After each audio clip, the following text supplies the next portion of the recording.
Hello and welcome to the Hugh Hatrick Show with a very special guest here for a second time. He must be a glutton for punishment. It is none other than Notthatquick, Neil Chandler. Good evening, Neil. That is the best intro I've ever heard in my life. I feel like I'm on Gladiators or something. You know, yeah, exactly. We can arrange that. You know, but I it was like like, that. but you don't want to see my hairy chest in some lycra. I thought I will Well, spare you. I'll you spare you don't with knock that. yourself down, mate. You know. Don't discredit yourself like that. I'm sure it's lovely.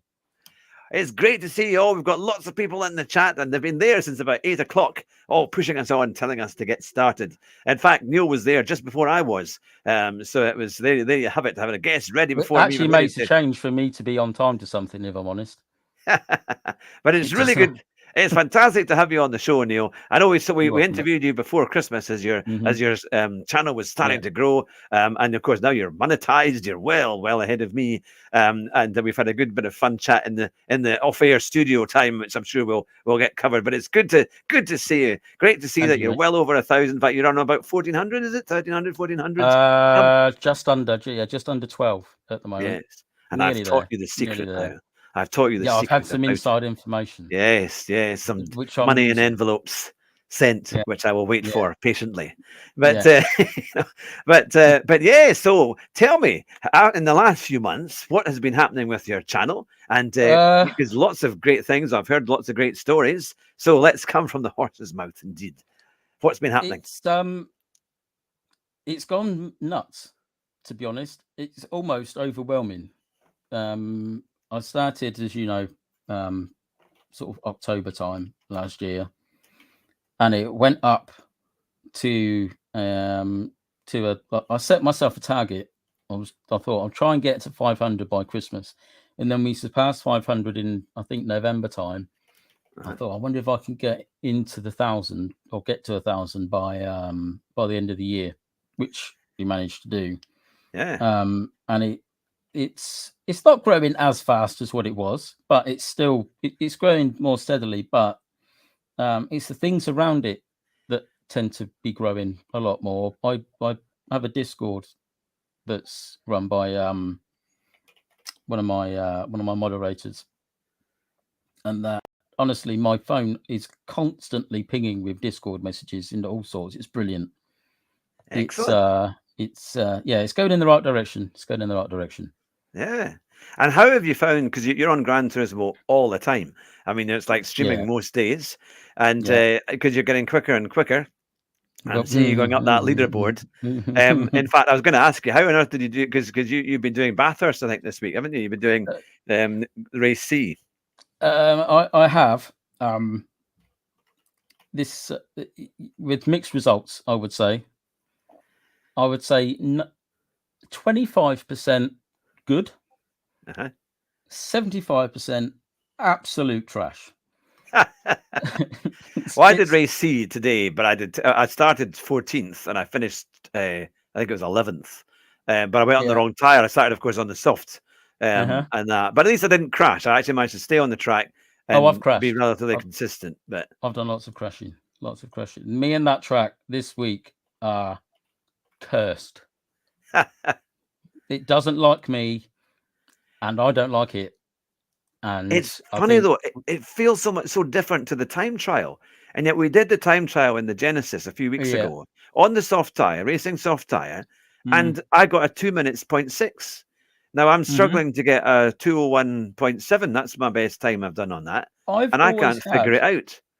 had a theory for a while. Actually, I feel, and it's the same in qualifying as well. I think the car performs differently in qualifying to what it does in the race. To me, it feels different. I could be wrong. I probably am. But to me, I can set, if I set, I don't know, I think my time around Bathurst is about 202.5 or something like that. I Yeah, can't get anywhere near that in the race, nowhere near it. yeah. It's very And difficult. I was like 2 or and I'm 3s, in 2 the or same 4s. seat, I'm on the same equipment, I'm looking at the same screen, and I just can't get anywhere near it. There's got to be some, I think there's some, maybe it's because they're trying to kind of reference F1 qualifying as opposed to a race, because obviously qualifying pace is quicker. But I don't know. I think there's something in it. Well, I've I was quite going to often say, said I wish I had my qualifying car in the race, because my qualifying car's faster. it handles so differently, especially when you come up the hill and you got the first right hander, which I thought was okay, and then you come to that horrible, that kind of first left, then it tightens up, and then when you accelerate out of there, it's so twitchy. Where before you can feel you can have a bit more confidence to accelerate a wee bit earlier and carry a bit more speed. I'm the same. I've got loads more confidence in qualifying than I have in the race. Yeah. Loads I was going to more. say, it's Arcades. Arcades, you can not only do good race times, but he does phenomenal qualifying times. He's beaten me again. Keeps beating me every week. Yeah, he's quite often at the top of my leaderboards as well, which is probably where my hatred for Arcades comes from. I'm joking. I don't really. He's done a couple of liveries for me, actually, that have no, he hasn't. I'm lying. No, it's not Arcades that's done them at all. I'm getting confused with somebody else. But, I did have a funny moment earlier today, because one of the kids that I have on the bus, they know I have a YouTube channel, and they watched one of my programs recently and in interviews, and it was my one with Arkies, because he said he had kind of black hair, and he was wearing glasses, and Arkies, they thought you were Australian. So, and I said, he's not Australian, so that was the thing. That was from a 9-year-old. So that was the thing, but they did enjoy it. So you get recognised by people now. See, there's Exhibit A of your new found stardom, Hugh. You're now recognised by members of the public. Yes, they're 9 years old, and yes, they're on your bus, but it's still being recognised. I think that doesn't happen to me, but then I don't tend to spend a lot of time with children on buses. No. Well, normally mine are quiet because they're hanging on to the corners. They're hanging on to the seats as I take them home in record time. But no, actually, you can't do that on the roads around here. No, I wouldn't admit to that. So they're doing about 30 miles an hour, but I pretend. They did say I'm the fastest driver they've ever had on the to get to school, and they don't actually like it, because in terms of they want to get to school late. Faster. Exactly, they get to school faster, and I'm saying no, they have to get to work. I know, that's the thing. But I know it's quite a thing. Now we have Rue has been saying that when he did a stream recently, and he had been slightly the worse for wear. And then I was watching his stream, and me and Jonathan we were commenting on it, and I said, I'll coach him round Bathurst. But the thing was, I was watching him on his YouTube stream, which of course is a few seconds behind his actual stream that he's doing it on him by himself. So every time I gave him a hint of what gear to be in, he was already past the corner. So he would end up crashing. and so I was very useful indeed. I have been known. I've done a couple of those myself, actually. I used to hold supporter lobbies twice a week. Oh yeah, and there was a couple of those where I might have been mildly intoxicated whilst driving. Your lobbies are very good, by the way. I've been in a few of them. Your Wednesday night and Saturday night. I've changed the format of them slightly. I used to run them. I used to stream them twice a week. But as you know, it's quite stressful. Yeah, running a stream. There's all sorts that you need to pay attention to, and I had a good, probably an hour-long conversation with Official and 482. Yeah. And I think we came to the idea or the conclusion that it was maybe taking away the fact that I'm spending 50% of the time looking at the screen or focusing on what people were saying and moderating all of that. It was kind of taken away from the enjoyment of the game. Yeah. So now what I do is I don't necessarily hold them, but I've set up a channel on the PlayStation with a load of people in it, and every now and again in the evening we'll just get on and just do some races and have some fun formats and just have some fun with it. Yeah, so I tend not to stream them anymore. Because I think it's hard doing it all the time, isn't it? I mean, this is the thing that I've spoken many a time to other guests, that it's fine if it's paying and it's working and they're taking it as their job. So that they're kind of pushing and investing so much into it. Because look at people like Rory. I mean, it's 100%. That's what he's doing all the time. Oh, I mean, now it's paying. It's like Steve Brown with all of these things as well. It's they're putting massive amounts of effort into it. But there's only I know there's a lot of room for different people to do all this stuff, and many of them do very well because you think it's a worldwide audience. But I think when there's so many people coming into YouTube, you can't all make it work, and it's so hard because you want to make it work, But Yeah. you have to realistically think, unless you're really, really good and got this star quality, which I'm not saying people don't have, and they can develop that into something very good. Yeah. But you burn out. You're more likely to burn out than to get anywhere. And that's why you really have to enjoy what you do and make it work for you, isn't it? There's been a few occasions where I've 100% felt burnt out, 100%. Yeah. Because I'm up every morning. I stream most mornings, and I was getting to the point where I was doing it every day. Yeah. And I was doing a 3-4 hour stream in the morning, and then I'd do a video in the afternoon. So there's a couple of hours of editing, and it looks like, from everybody else's perspective, it looks like I've just played a game from 9 in the morning till 1 o'clock in the afternoon. Yeah. But from my perspective, it's 8 o'clock in the morning. Yeah. 100%. Yeah. And I was shattered. Especially a lot of the race sees. Because it's like, it is a lot of work. It is actually quite a lot of work. And your room gets really warm with all the heat from the computers and everything. If you're driving a car for how many miles a day? Yeah. And if you were to do that in real life, I mean, it's not exactly the same, but the concentration is there. So mentally, it's still exhausting. So I had to take a step back. I don't stream every morning now. I maybe do 4, 5, maybe 5 times a week, depending on how I feel at the weekend and what else. Which is but it's less than what I was doing. So it gives me a couple of days a week just to, I guess, relax and rest like you would have in a normal. Yeah, because you need that. I mean, even like when you look at like Key and Rory, they all go to the gym and they're all training. They're all constantly, because they have to be fit. I remember when poor old Key had the cold a couple of weeks ago, and he was saying how much he was struggling. In fact, he had to stop one of his streams early because he was absolutely knackered. And that, so and you can tell, and poor thing, when it kind of collapse on screen. Only I've managed to do that to Super GT once, but when I'd been in a studio all day, and then he came in to do my interview, and then he was really early, and so we got started on time, but I think it was the lighting in his room just got to his eyes, and he just felt really awful, and he had to cut short the interview. But to be absolutely fair, he came back a month later saying he wanted to finish it and do another one, so we did get another one out of it. He was absolutely by his word.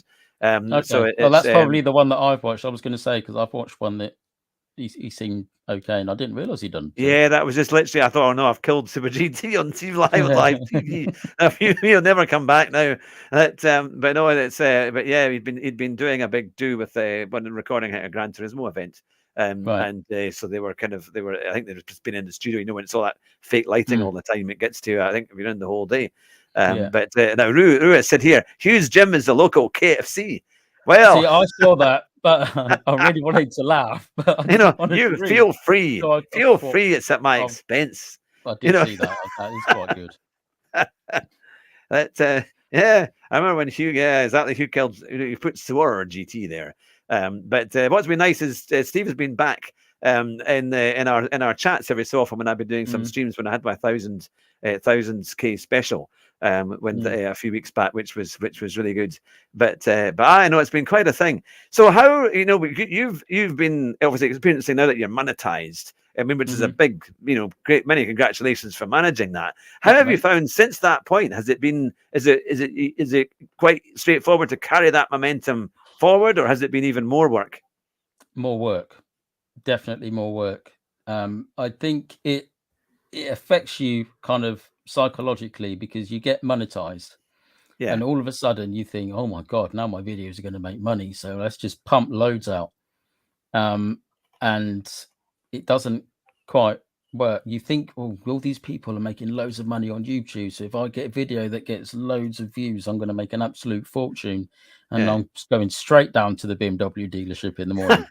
However, in reality, what happens is you make a video that you spend 3 or 4 hours editing. You put it out feeling really pleased with yourself, and then the next day you found out that it earned you about £4.50. And then it's all of a sudden you're slapped around the face with a big reality stick. And that BMW has now turned to the next one. It's gone from a BMW into a Dacia Sandero. I don't even think I could stretch to that, if I'm honest. Or an Austin Marina. But yeah, no. So it can be tricky, isn't it? I mean, I always Yeah. think once you get monetized, do they then pay you for views that you've had on your videos previous to that? Yes. like, So you can then monetize. You can choose what amount of content you monetize. all So right, you can select certain videos, or you can do what I did and just do just it on everything. Yeah, yeah. do I it would on just do it. everything. You might as Yeah, well, because it's there. So yeah, I've put it, some of my videos, and my video, the views range from, I don't know, some of my earlier ones that are barely in the hundreds to 10,000 plus. yeah. Which is So great. Yeah, I've just monetized all of them. And I think that the thing I didn't really realize is I was kind of under the impression that once a video is put out, you get maybe 4 or 5 days maybe of traction, yeah, and then it just fizzles out. But it doesn't. Older videos are still being pushed out, yeah. and Yeah. I still get the odd comment on old videos, so they are still watched. So you might as well monetize all Yeah, of do them. the whole thing, isn't it? Because Yeah, I've had a few videos that have done about 1,200 views, like one of the mm, Keys early interviews, and I got a few with Super GT that did just under 1,000, yeah. and then one or two others that have done a wee bit more. But I thought at least if you, I take it once you're monetized, do they then pay you the month after, or does it kind of, or does it Yeah, kind of? so the way that it works is they use, and I learned this the hard way. There is a bit of a story behind it. So when you get Don't get a mortgage in advance for it, no, you know? basically what happens is you get accepted as a YouTube partner, and in order for that to Yeah, happen, you need to do 3 things. You need to agree to YouTube's terms and conditions. yeah, You need to link an AdSense account, yeah. and I think it then goes into review. And once YouTube have checked that it's all right, then you're a YouTube partner. Yeah. So I did the first bit, agree to all the terms and conditions. Then it goes into AdSense, which is run by Google. Yeah. So you go through all of I that think and I you might fill have it a all Google out. account for them. Yeah. Yeah. Don't do what I did. I'll give you some useful information here in a second, Hugh. Otherwise, you're going to do exactly the same as me. So I then went into AdSense and I set up all the AdSense information, and it asks you for personal details, whether you're a individual or whether Yep. you're a business, Yep. which I didn't read at the time. So when I filled the form out, I filled it out as a business Right. Right. kind of thing for tax purposes. Yeah. So they accepted my verification details. They accepted who I was. Then when it came to doing the business side of it, they were asking for all sorts. So tax returns, all Oh sorts, no. business Yeah. Yeah. registration numbers. And obviously I couldn't provide any of that. So I'm sitting in a chat room with somebody from YouTube. They said their name was Aaron.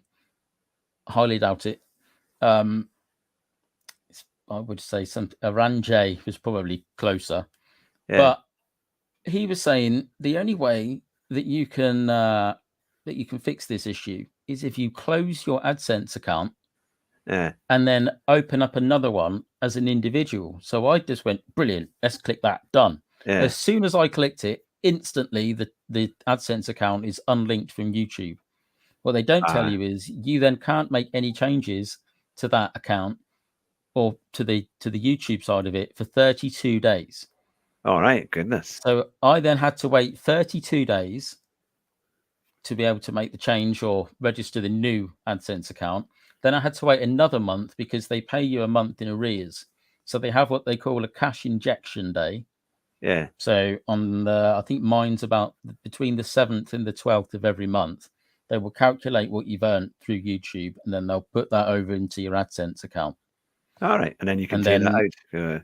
once it's in the AdSense account, Yeah. another couple of weeks after that, usually towards the end of the month, they'll then transfer that into your bank account. But it isn't until it's the month following, so you're always a month behind. So I had to wait about 3 months, and it was just a massive Yeah, that's pain in the horrendous, ass. isn't it? Yeah. It was, and the thing is, they have no contact numbers. So you can't speak to anyone.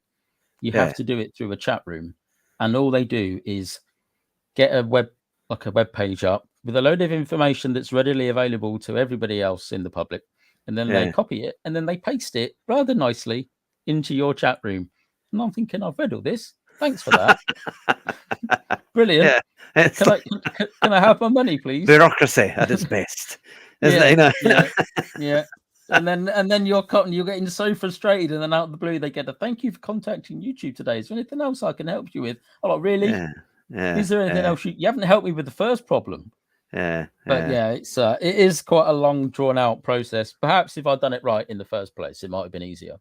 Yeah. But all these things, at least, I mean, it's a good story to hear, because for many of us who are trying to get monetized and are waiting for that day when YouTube says you can be a partner, don't click business. it's exactly. I'll make sure we put it on individual and make it a lot more straightforward. But yeah, it's quite a thing. But it's exciting to see your journey and how it's going, and the fact that you've been through an awful lot, especially I know because obviously you have a big side on the mental health side, and it is. And I know obviously there've been more people in your group, in your community as well, that have been helping you or contributing to trying to build that community spirit of my community are 100% without question the main reason why I still do the videos. 100%. If it wasn't for the people that I have in Discord or the people that comment on the videos and are present in the streams and things, there'd be no point in doing it. I would have quite happily at some point or many points, I would have just turned the PlayStation off and packed it all in. And on a couple of occasions, a couple of them have said to me, look, you just take a break. We're not going anywhere. You need to slow down. We're here to watch you. And they helped me immensely, massively. They're a huge help. Forget all of the playing the game, forget monetization, forget views. The only reason, bar none, that I do what I do on YouTube is because of the people that I speak to, because it helps me hugely, and it's helped other people as well. It's kind of evolved from something that I set up to help me to something that helps everybody else. Which is brilliant. Because I think as well, I mean, I found out that, there's so many people doing the same thing as I do, or in terms of we all, so many streamers that are, and they're all much quicker than me, and that's why I laugh when I do a race, because I'm usually terrible or things go wrong, but then I think that's part of the fun of it, because it'll start with a big lot of excitement and then it will very quickly drain away, and I think, oh goodness me. Although to be fair, I did win a race today and a few others, but I had to abandon. I won one today. I got one win today. Oh yeah. Did you win a race C? Because that's a big one. If you won a race it happened. It's on YouTube. So wow. It's there. The evidence is there. It happened. Yeah. And I believe you. That's pretty good, because I think as well. It's funny if you compete in a race and you don't have people watching. In terms of you're not streaming it, you're just doing it yourself. It does. You do feel a lot more comfortable doing it. I was reading a thing. Better. I'm so much better if I'm not streaming. Because it's quite rare. It's rare that you get a win, isn't it, when you do it on there? Yeah. I don't often get wins. Now and again, they happen. I've often said to a few people that there was probably a better chance of finding Nemo than there is of me finding myself on top of a podium. But my content, I guess, is different to some of the other people's content. There's a lot of A+ drivers, and it's just, oh look, we've won again. Oh, we've won again. Oh, they've won again. I can't do that, so I have to make my content slightly different, because otherwise, I just oh look, there's a guy losing on YouTube. Let's watch someone else. So I tried to make my videos a bit more lighthearted, maybe a little bit more funny. No, they are good. They are good. We've cemented a couple of words in the YouTube dictionary, mainly sausage. That one gets thrown about, or plum sack is another one of my favorites. Now, would you believe it? In an insulting question by Rue, he says, does Hugh or Neil use Pledge or Mr. Sheen, or perhaps real beeswax? Now, I actually use a very rare wax found in the hills of the Himalayas. No, I don't. I'm talking absolute rubbish. My head's just naturally shiny. I say, is my head that shiny? It sounds like I like wearing these headphones, actually, because what people can't see, and I'm not taking them off, so nobody asked me to do it, because it's not happening. What they do is they hide my Friar Tuck-esque haircut, because it doesn't grow on the top bit, but it grows all the way around the back and around the sides. So it looks like somebody's just put a bowl on the top of my head, and only that bit is bald. The rest is just growing freely. So if I wear the headphones, look, it covers up my frontalis. It's good. You probably have the same. Did yours have the same effect? I can't see. Well, the thing was, when I got my hair cut the last time, I can't do the comb over. I did have it quite long. Well, I say long. It was just kind of normal, but it just looked a mess. So I thought, no, I'm going to get. I find if I have it cut really short, it's better. But before Christmas, I got a zero thing on it, so they completely do it, and they waxed my head. And I said, "Oh goodness, what? I thought wax is for bees or something like that. I know I need to wax my head. It's what you do to your car."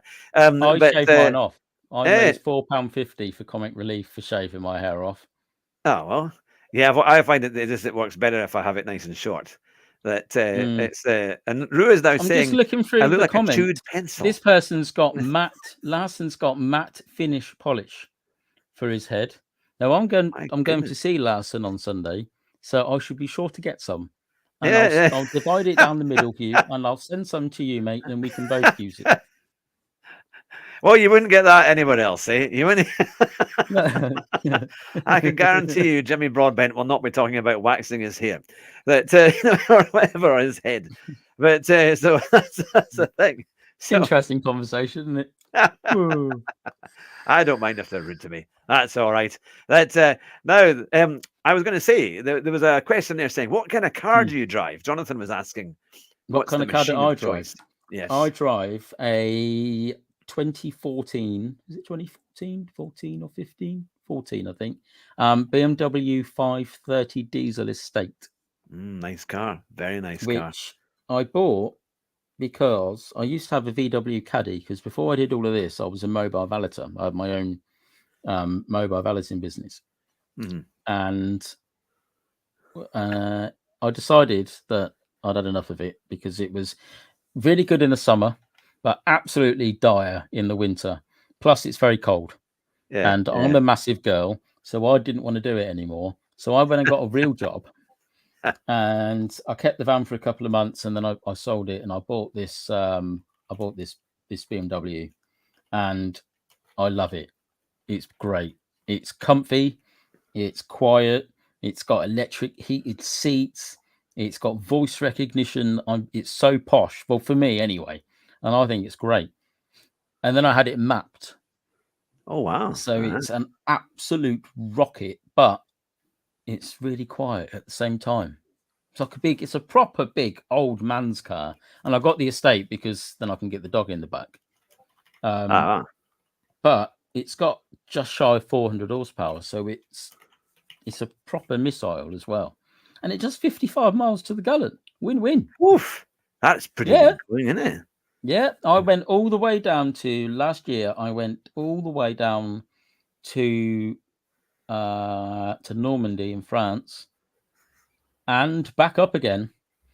And I think we spent about 60 or 70 quid in diesel. It was nuts. Really good. Yeah. I love the fact that Larson has said he has an 05 Citroen C3 and he says it's an absolute babe magnet. Yeah, well, this is the reason why sometimes I don't like Larson, because he boasts about things like that. Not all of us can have an 05 Reg Citroen C3, Larson. Okay, some of us have to have a BMW when we're not quite up. We're sorry, we're not up to your standards, Larson. Larson, you must take that to the south of France to get into that thing. Take it to Nice or Monaco and drive along the I wouldn't have thought that car would be out of place along Hollywood Boulevard whatsoever. That would absolute head turner. Yep. But I have to say, I drove Jonathan's BMW. He's got a 335 four-wheel drive estate and diesel, and it was fantastic. One of the best cars I've ever driven. I actually thought it was kind of, in a sense, peak car. It was really as good a car as you're ever going to make in terms of, I think when they got to that point in the 2012, 2013, 14, that was where I think cars were about as good as they were going to be, and now it's all this hybrid electric crappy, horrible, expensive, heavy, I've ugly. got a very Yeah, I'm quite opinionated, shall we say, on these new electric. To me, electric cars are predominantly Yeah. driven by avocado eating, tree hugging peace hippies, and Yeah, they work for the council. Yeah, and it's the yeah, they work for the it's just local. no. Just the fact that if I'm doing a long distance journey and I need to refuel my car, I can nip into a petrol Yeah, station. I can spend 5 minutes topping it up with a bit of yeah, fuel, and then I'm off. If I've yep, got one of these yeah, hairdryer type things, I've got to sit there and wait for what, 45 minutes, yeah, yeah, which then means that I've got to spend service prices on McDonald's, which yeah, is extortionate. So yeah. it costs me even more money. So you don't really save anything in the long run. And then somebody could come and disconnect your charger when you're away Yeah, and take yeah. it for their own car or somewhere Which else or move next door. You know. if you're in my area, mate, that's definitely going to happen. Yeah, yeah. If I I mean, if it's I plug my car in outside my house, I guarantee by the morning it's been unplugged, and then somebody's probably robbed the charger. yeah, yeah. Hmm. Yeah, no, it's kind of crazy, isn't it? I do love the fact. I remember once going into it was it was just at the south. It was in Glasgow at the Glasgow Fort, and one of the big car dealers was there, Arnold Clark, and they just launched the brand new Renault Megane Electric. And to What a be car. fair, it does look lovely. It is really nice, right? So we sat in it, and I mean, it's got this beautiful interior and all these ultra modern and Hmm. very comfortable. All these kind of things, very kind of chic that only the French can really kind of pull off. And I said the thing was an old Megane, a petrol or diesel, were quite a bit of a bargain. You could buy one Hmm. for maybe 15 or 16,000 because you're going to get a big discount on a car like Hmm. that. And so they were quite good, quite a good deal. And it was a nice looking car. It was quite decent. And I said, "How much is this one?"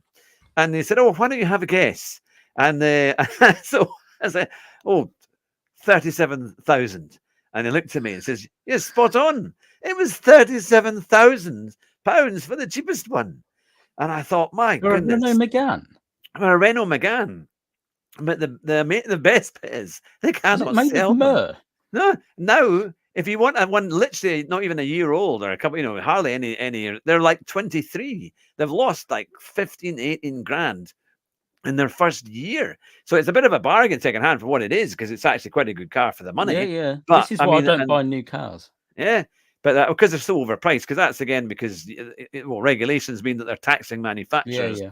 Yeah. Unless they produce so many electric Mhm. cars per petrol car, then they have to pay 3, 4, £5,000 in taxes. So that's why the car prices have gone up dramatically, not just because they stopped making them and then restarted after COVID. They literally, it's the regulations that are killing it off. Hmm. Now, Jacko has said we need to get me into the NTQ supporter lobbies. Yes, I'll have to do that. I have done a couple. I have done a few on Saturday Honestly, nights. I've done a couple. I've done 2 or 3 now, where they've not been streamed, and it's just been me and a few other people messing around and talking absolute rubbish for a couple of Yeah, hours, and it is the most fun I've had on the game since its release by yeah, far. It's yeah, hilarious. yeah. No, that's the thing. That's the thing. It's interesting because do you think I think you can have a love-hate relationship with the GT7. And Hmm. I think you can get into it, and if you really like it all and get on, and it can be fine. I have to say personally, I'm struggling with the game. I I think am. it's always Group 3 and Group 4, and I think I really like either I prefer the road cars actually in some ways, or the kind of interesting cars to drive in race A. But I would like to do other tracks than just really short tracks, or just something a Mm. bit more interesting. But yeah, and so I hope they can provide a little bit more variation in what they're doing. So we're not just getting Group 3 and Group 4. See, I've I would said like, for a long time that the especially the daily races on Gran Turismo 7 are absolutely static as hell. yeah, There's no creativity in it whatsoever. They just copy and paste from a couple of months beforehand, and it'll be either Group 3 or Group 4 around a track. It'll be 4 or 5 laps, which obviously we'll have to use hard tyres for because that's the best ones. And it's just bust. It makes me that's the part of the game that I like. The racing, I love that. The yeah, game itself looks stunning, yeah, but they miss a trick on the creativity side. It yeah, literally feels like there's a group of maybe 4 or 5 children in a room putting these games or these races together at the start of the week, and then they click go on Monday morning. But what you don't see is that they've all sat there with crayons, designing them all beforehand when they're all released. It's absolutely ridiculous. And there are so many different aspects of that game that they could include that they don't. Yeah. No changeable weather, no night or day. Very rarely we get maybe, I think this time we've been allowed to use soft tires this week. Yeah, which is the compound still exists. I thought it was extinct. Yeah, I thought they've just put soft in the bin. No more softs. You're only allowed to use hards. That's it. And it's I just think they need to start making some improvements. Because even like the Ford F-150 pickup race, like at Sardinia, the dirt track, even that would be quite fun as a race A or a race B, or just a little bit more. They did have something like that, not too far. They had the snow track. Yeah, Louise, that was a great one. You had to do that on single player, didn't you? That was better. Yeah. Jack was saying ACC does it best. Now, the interesting thing was, before we had our interview tonight, I was actually playing Assetto Corsa. And that is an old game. But I love it. And I've really started getting into it. So I'm playing it on the PC.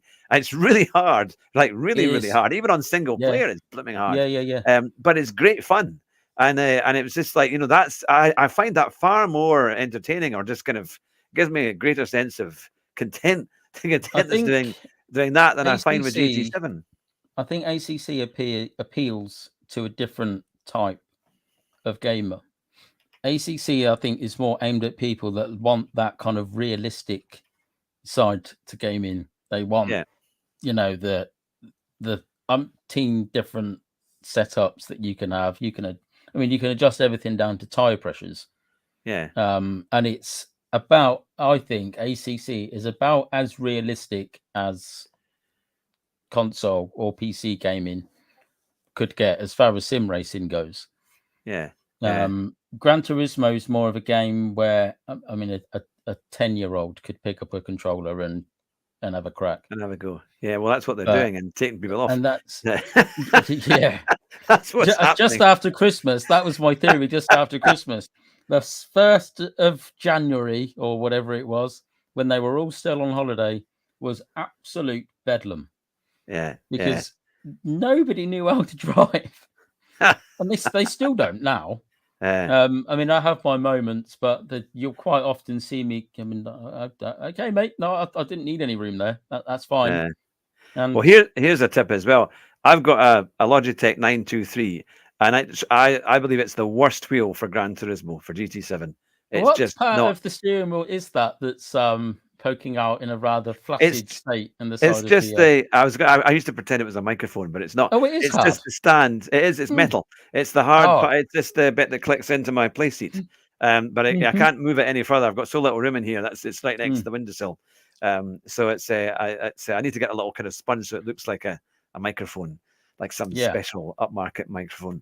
But I'll get a sponge and put Monaco design on it or something, and so people will think it's an upmarket. Wrap it in carbon. Yes, actually, that would be quite good, wouldn't it? Yeah. Do a carbon wrap on it. That would be right good, wouldn't it? No, that's the thing. Arky says yes. GT7 around the holidays is mad, but he's also said, because I asked him what kind of race would he would like to see, and he said it would be where are we?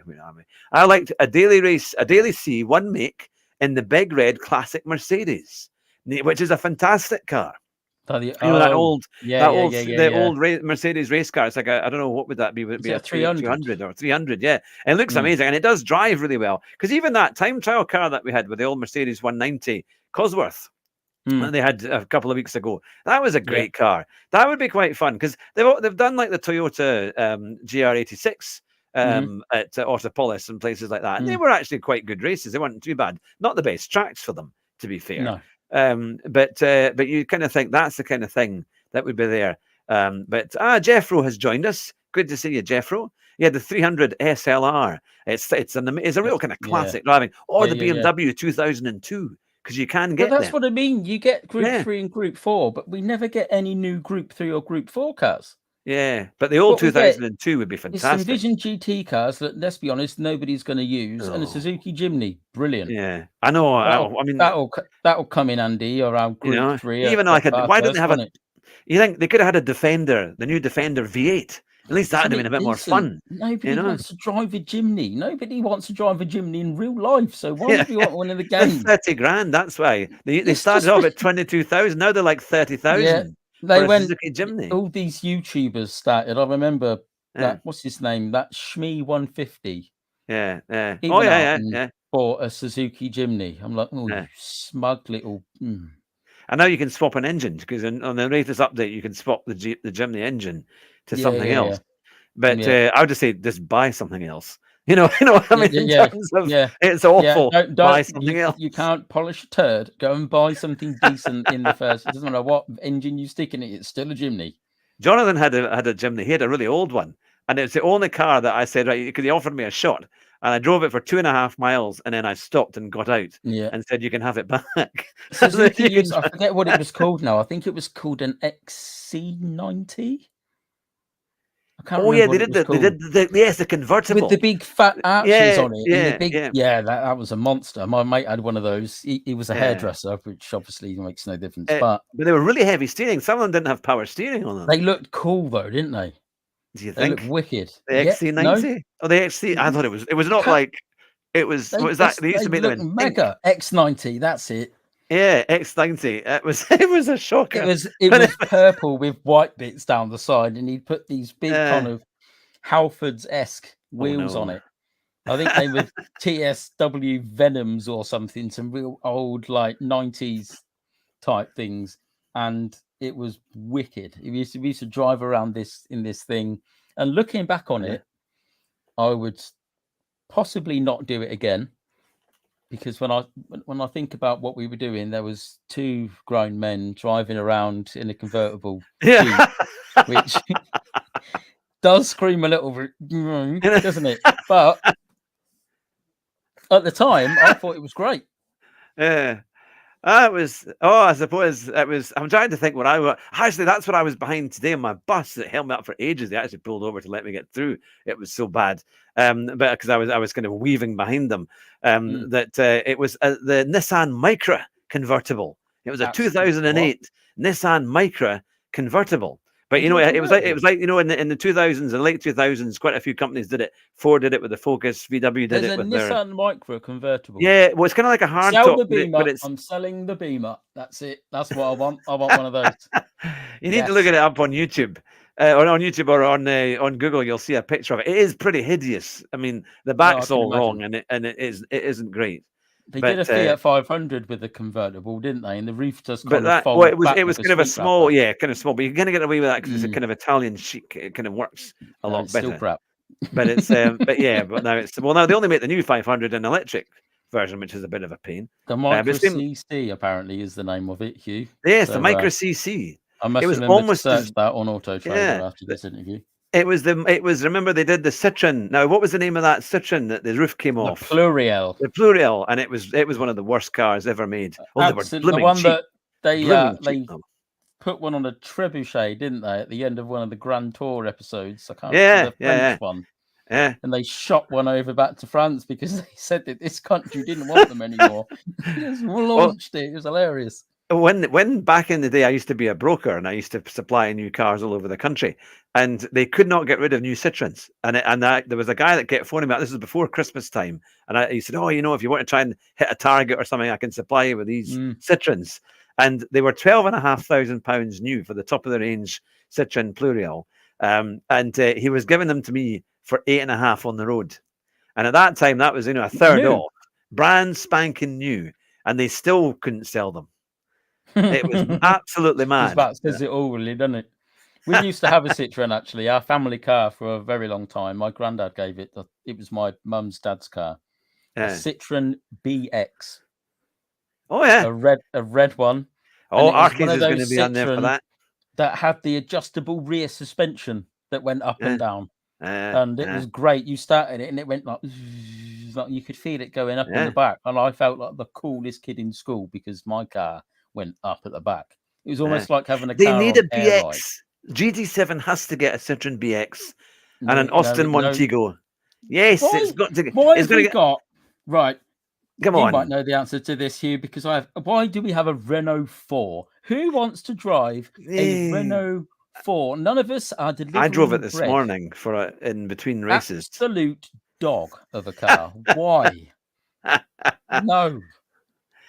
I know it's kind of well.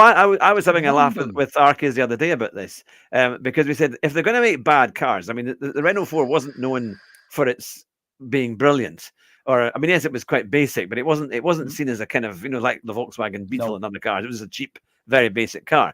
But why don't Gran Turismo get really bad cars, like really truly terrible ones that would actually be quite fun to race? And that's how we thought things like the FSO Polonaise, the Lada Riva, the Yugo 45, the Yugo Sana, the Lada Samara. Why don't we have that would be what are those? Well, my mum used to have one. What were they called? I'm going to think.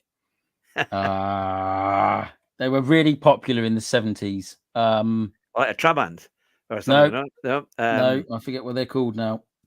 There's a Wartburg as well. That's going to bug me. I'll have to have a think. I'll try and run my brain to try and think of it. But I think it would be so funny to have bad cars and then have a daily race where that's the only 5 cars on the options. So you have to choose one of those cars, even if it's like a daily race A Morris Minor. Oh yes, yeah. I've got a friend who's got a classic one. There was a Renault Fugo. The Fugo was an interesting car, though. Larson has said because it was supposed to be quite good. It was supposed. What were those little Nissan kind of things that they did? What are they called? They were kind of a modern kind of take on a 70-ish looking car. A little Nissan thing. Somebody in the chat might know the answer to it. I can't remember what they're called. They had like a blue, like a creamy coloured roof. And I think what that one was. Oh, what are they called? They did used to do about 15 years ago. They did a Nissan. Was it like a Jarna or a Yarna or something? And it was like a really basic car that they used to sell in developing countries. But they brought it to Scotland first of all because they thought it might be popular there. So they sold it in Arnold Clark, and they were literally like $5,999 for a brand new Citroen. Oh, a Figaro, yeah. Oh, that Figaro. That was it. Yeah, That's it. They were just so fake, though. They were pretty fake, but they had a kind of cult following. They looked like they were just built from plastic by a group of 12-year-olds as part of a project. It was something, but no, I think actually having look, you're going to get a Renault 4, you can surely get some other bad cars, but at least have an update of terrible cars. But at least it would be funny. It could be like the communist update of it was like now we've got this. Yeah. I think that would at least be quite. This would be quite fun. At least it would be something interesting. Yeah. And maybe they could include some of these more interesting cars in daily races. One thing I would like to see in daily races is more endurance-based events. Yeah. Because they're brilliant, because strategy comes into play. You get to use more than one tyre compound, which is also always nice.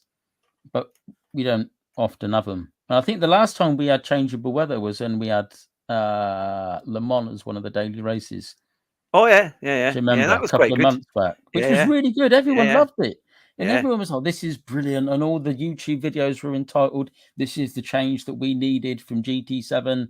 And then everybody at Polyphony went, oh, look at all of the positive comments that we're getting from this new change. Shall we use it again? No, never again. And why?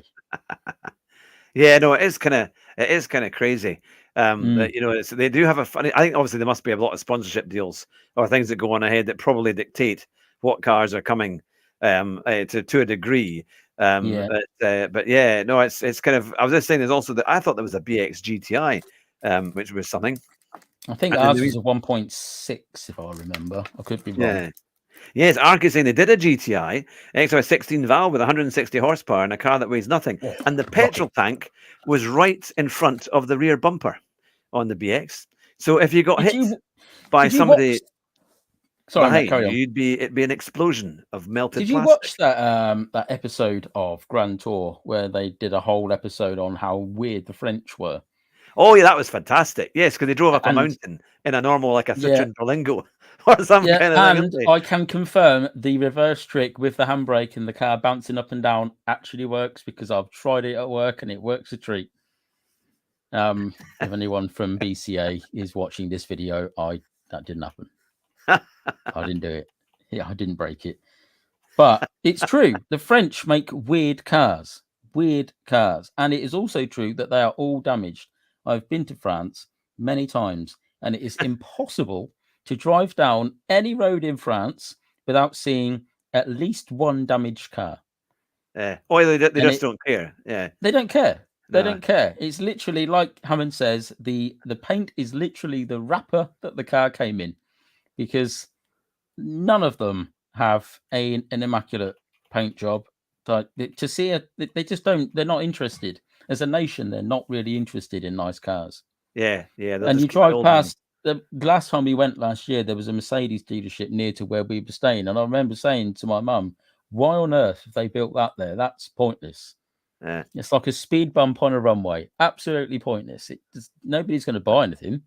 Look, let's fill the forecourt up with Mercedes, and all these French people will drive past and go, "Well, maybe we want a new car."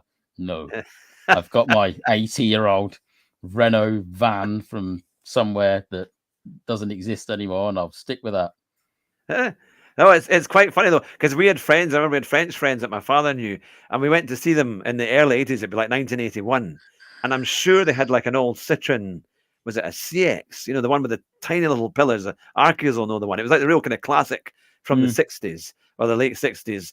And it was a lovely car, and it was sitting in the garage as dead as a doornail outside their lovely old house.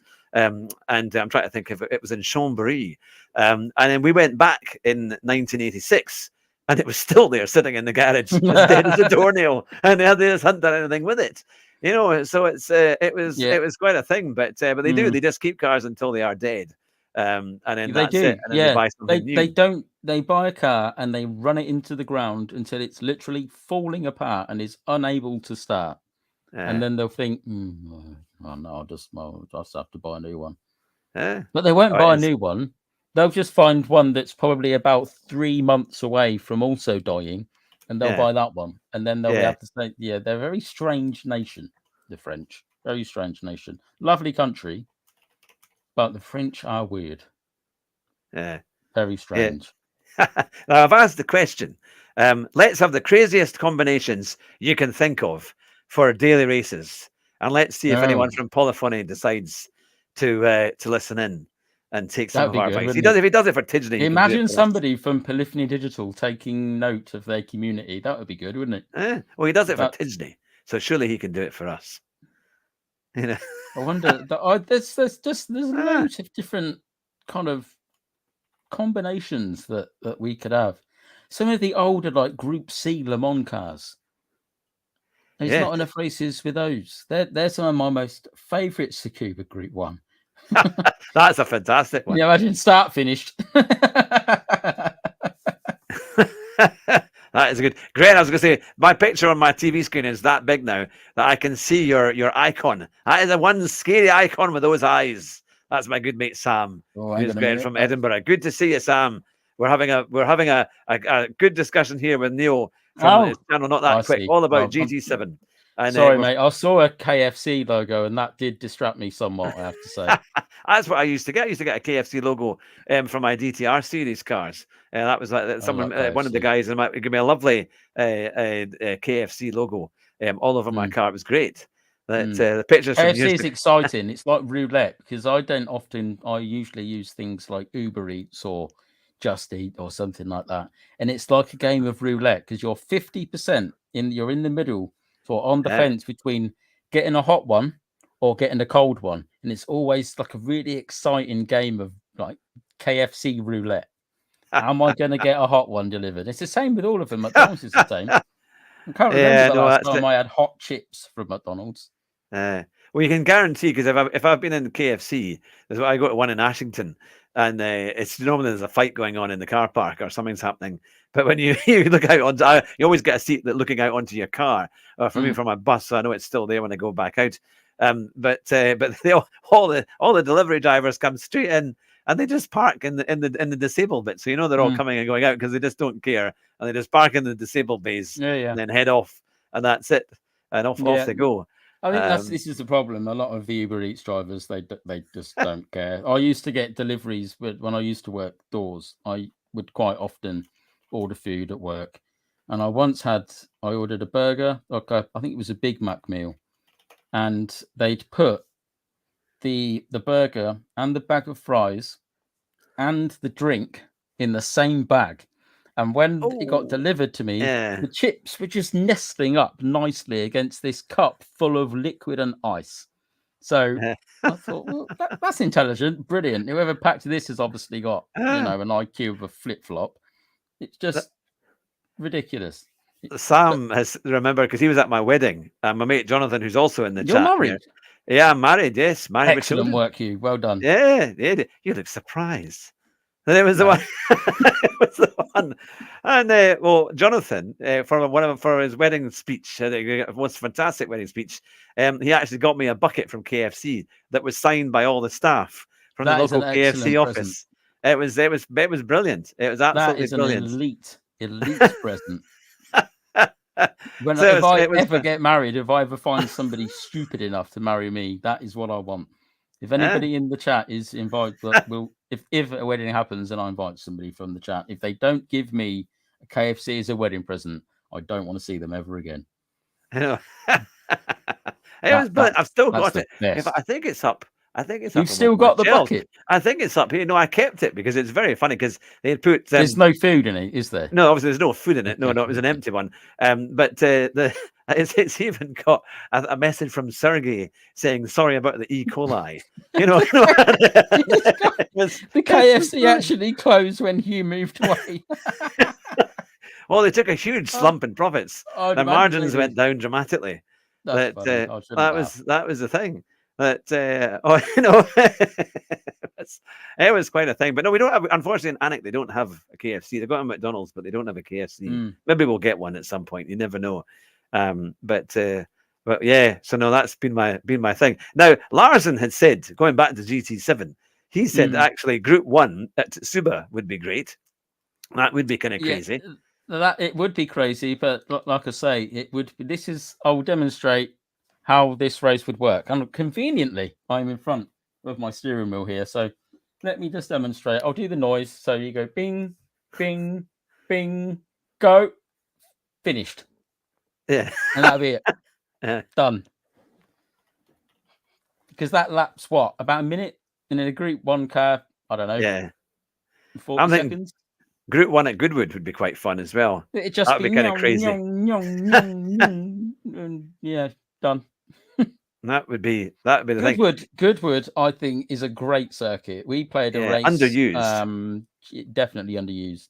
We had a race in one of these lobbies the other week, and we all had MX5s. You know, the little touring car. Yeah, they're really good. Yeah, and all of us belted around Goodwood in these MX5s. Absolute riot, brilliant fun. Yeah. Do you think you could do Group 3 at Goodwood? I mean, it would be close, wouldn't it? It would be quite. I mean, that horrible chicane at the end. I wish they took that away because I would love if that chicane wasn't there. That would be brilliant. It made the circuit really fast because it's quite a good last corner. But without that chicane, it would be amazing. Yeah. Now, Arkin said tomahawks at the Northern Isle. Yeah, that is because it's so short with that tiny wee corner, isn't it? So it's that would be a good one. But yeah, no, I always think there's so much room for interesting combinations. That official said Group 1 at Goodwood is interesting. Tried a Bugatti VGT in an NGT lobby, and it was fun until I was bullied by everyone else in the tomahawks. Because this is what happened. I'll tell. There's a backstory to that. I'll tell you what happened. So, I think it was Moose had the idea of American muscle cars. Yep. So I don't know, your Hellcats, everything else, those kind of things around Goodwood. So we all started in American muscle cars. There was about 8 or 9 of us to start with. And what happened is the bar started to get raised every time. So somebody would set a fastest lap time and then somebody else would go, well, I'm not having that. So I'm changing my car to beat that. And by the end of it, all of us were in tomahawks because everyone was beating everyone's lap time and nobody wanted to be last. So it started off as cars with about 200 horsepower and it ended up with cars in 4 figures or something stupid. It was hilarious. There he is. There's Moose. It was Moose's idea. It didn't start the way that it finished. That's for sure. And then, as would normally happen, official turns up or redacted on PlayStation, and it's kind of a well-known fact that he is the fastest man on the planet, and nobody wants to be beaten by him anymore. So he turned up in his little Bugatti, and everyone went, "Tomahawk, we're not having this. No, we're winning." And I have beaten redacted one time. Well, yeah, this guy is an absolute very fast missile. Yeah, so good. And I've beaten him just once. I have had an iron brew, Alex. You asked me if I've had a brew. That I do like iron brew, but do you get them in glass bottles up where you were? And if you're in Scotland, you do. Yeah, you can still get them in. Yeah. It was actually more efficient. It was actually better for recycling. If it we was, don't get them down here. Yeah, no. I mean, I tend to get them in the cans. To be fair, I do quite like. Yeah, iron brew is something you can't take a lot of it, but it is quite a nice. It's quite a distinct taste. So it's but I do like that in full fat Coca-Cola. That's my. I can't stand full fat Coke. Oh, I see. I can't You'll stand see me now and again drinking a can of full fat Coke, and it's usually because my sugars have dropped a little bit. But I can't. It's got an aftertaste to it, and I think it's because I've been. I mean, I'm 40 today, and I've had diabetes since I was 9. So I've kind of developed this kind of. I'm not a huge fan of sweet things. If somebody was to give me the choice between a packet of Haribo and a steak, I'd go with the steak every time. Yeah, because I'm just that's You've had things that are overly. Yeah, I've just what I've got used to. Yeah, it was horrendous when I'm a kid. Imagine being 9 years old. No chocolate, no sugar. And the doctor says you can't have sweets or sugary drinks anymore. And back then, at the time, but there wasn't nearly as much as the kind of range of sugar-free drinks that we get now. Everything's available in Max or whatever or Zero. Yeah. Back then, it was Diet Coke or nothing. Yeah. See, I find Zero leaves Coke Zero leaves you with a kind of aftertaste. But then so I will drink it sometimes, but there's nothing better for me than a nice ice cold Coke and that. But yeah, no, it's quite a thing. Jonathan said he's just ate 2 Magnums. My goodness me. Punishable by the ice creams. He does buy the Magnums. They are good. No, that's the thing. I think it's quite fun that we've been able to talk about GT7 and then somehow get on to dietary requirements as well as how it all works. We spend a lot of time racing around on Gran Turismo and whatever, and although it's probably what most people would probably like to speak about on one of these, but it's nice to kind of discuss other things at the same time. Yeah. It's interesting. Sam, he says he's a Pepsi guy, but he still loves Coke. And I remember really annoying the Pepsi stand. I heard once from somebody that Pepsi drinkers like to touch people. All right. Olives. Larson, that's true. Olives are horrible. I remember thinking. Who said that? Larson said. Get in the bin. No olives for me. No, I agree with him. I can't. I once thought an olive was a grape. Someone said, "Oh, take these," and I'm thinking it was going to be sweet. Oh, it was sour as anything. And I thought, "Oh, good grief!" I'd eat a whole jar of those easily. Oh, that's But kebab again, meat. Yeah, that sounds good actually. No, the kebab meat. When you watched it made, what do they put in it? But I have. Yeah.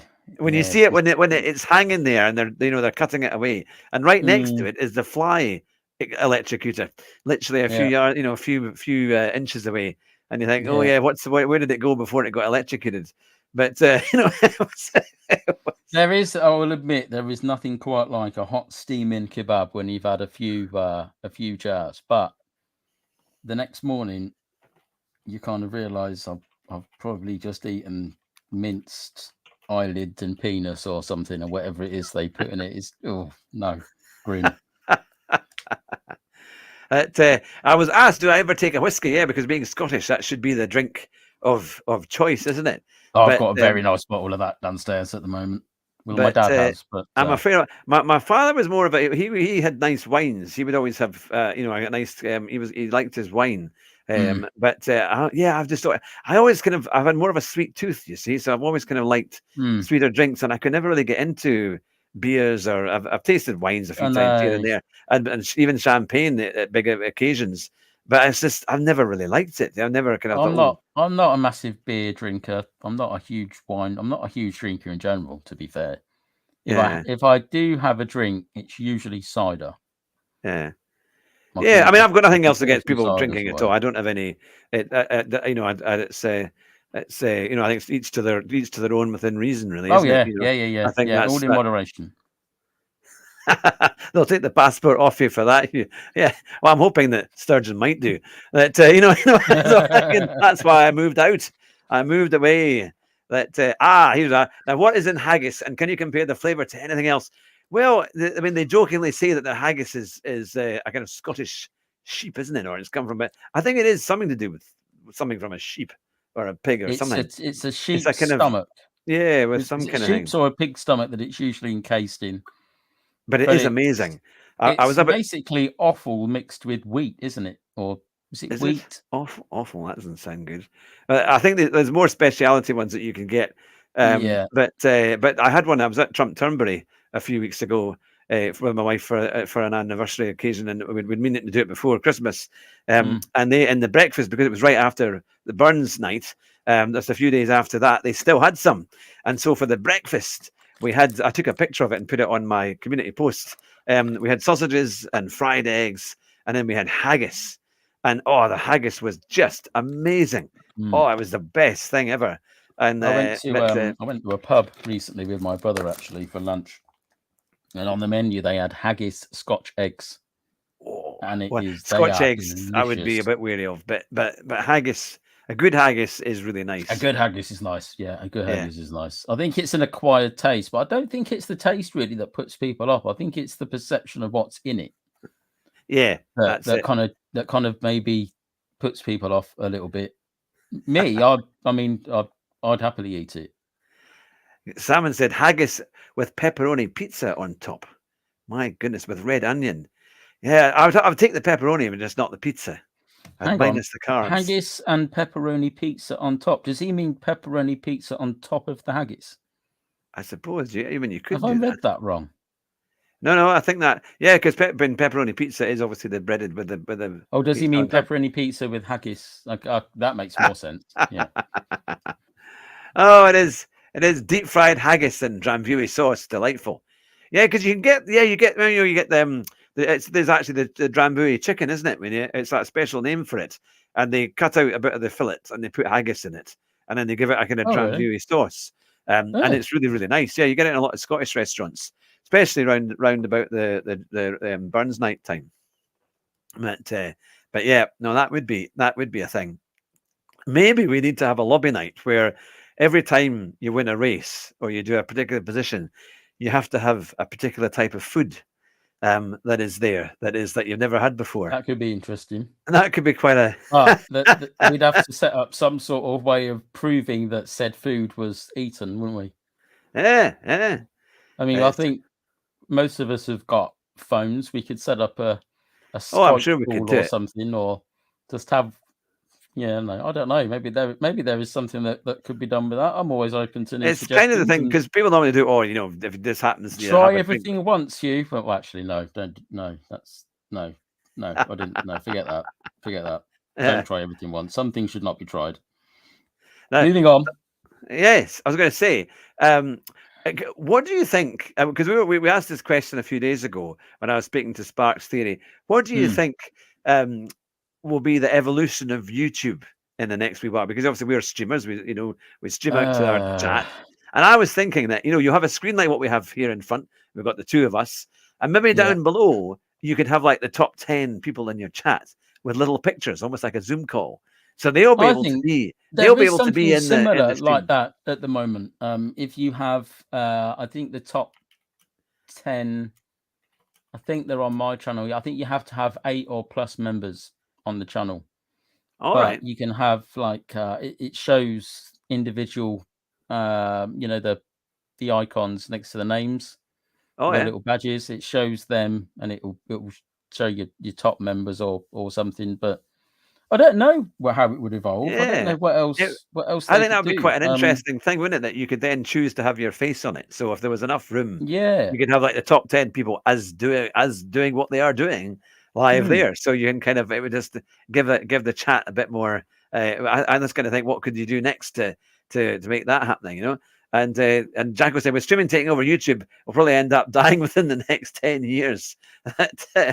Yeah. In terms of, I kind of wonder where it's going to be, but it is nice because at least it's kind of like a community thing, isn't it? So you It can, is. at least with Yeah. a chat, you Yeah. can have a good chat and a laugh. I really enjoy it, and as I said earlier, I wouldn't do it if it wasn't for the people that turn up to speak to me every day, and the community that is kind of somehow. I mean, I still don't know how people say to me all the time, or how have you got to 1,000 subscribers? Absolutely no idea. Couldn't tell you. Don't know. Is the honest answer, and I still feel quite overwhelmed quite regularly with the amount of people that tune in and watch, and they genuinely care. This is and I it's difficult being so self-critical. It's very difficult for me to kind of to see it, but when you sort of take a step back and you look at all of the comments and you see all these words of encouragement from people, because I quite often have days where I struggle, and it makes me feel quite humbled quite often, because they genuinely want you to do well, and they would I think a lot of them would genuinely be quite disappointed or upset if I disappeared. Yeah. I've had a message from Lansing, especially tonight, that was quite touching. And he says that his life's improved no end because of the community that's been built around the channel, and that is, it makes it's worth it just for that alone. I think, though, especially because, try not to be political ones so much as that, but men have, especially people like in our age group, have struggled after COVID. You know, because things have all been put aside, and other, you know, it's we're seen as, oh, we're fine, so there's no issue with all of that. I think there's definitely a stigma behind men are kind of. I think we're kind of made to feel almost that if we express weakness, then we are weak, and it's not.